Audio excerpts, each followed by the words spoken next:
May nagtanong sa akin kung paano ko ba daw ginawa yung pagkulot ko ng buhok. Ganito lang siya gawin sa simpleng paraan nang hindi mo kailangan gumamit ng kahit anong curl ng buhok. So, ang gagawin lang natin, hatiin natin. Hatiin ko, aray ko. Hatiin. Hatiin. Ganyan. Tapos, gagamit ako ng medyas.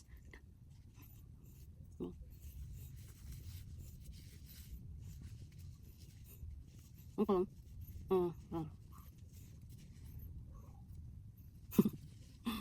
Oh.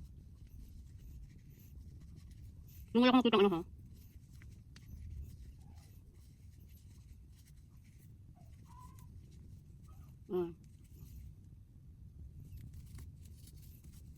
Okay lang siya. Tapos isali mo na din to. Sa ano lang naman niya? Sa dulo lang. Dito lang sa dulo. Ganyan. Tapos talian natin.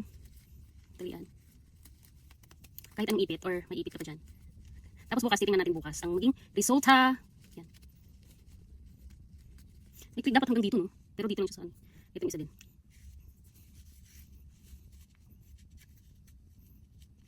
Ano?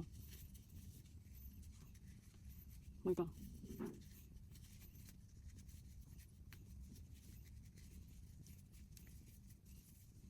Ganyan. Pasok dito. Pasok siya dito. Ayan na. Saan yung isang tali ko naman? Ito. Tapos itatali din natin siya.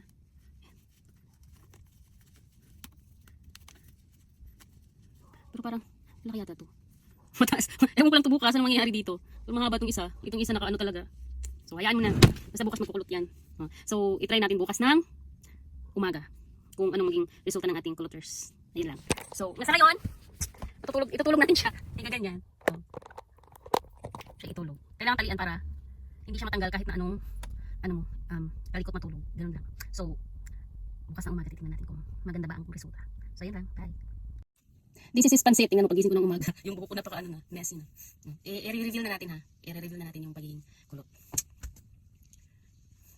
Ay, ganito na lang. Ito na. Makita nyo yan. O, diba? Ito. Aray. Oh. Oh. Oh. Yung isa, masyadong kulot yung isa. Hindi nakantay. Masyadong kulot na yung kulot yung isa. Mas kulot pa yung... oh. Diba ang ganda ng ano niya? Oh. Kita mo yan. Ang ganda ng buhok ko. Diba?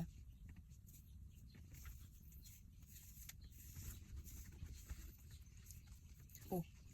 Teka lang. Suklay, isusuklay natin. Mag-ano nga ako?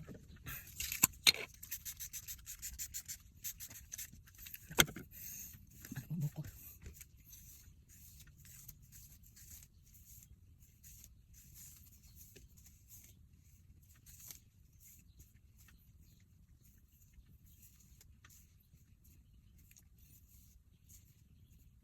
Itong isa naman na sobra na yung tali niya yata.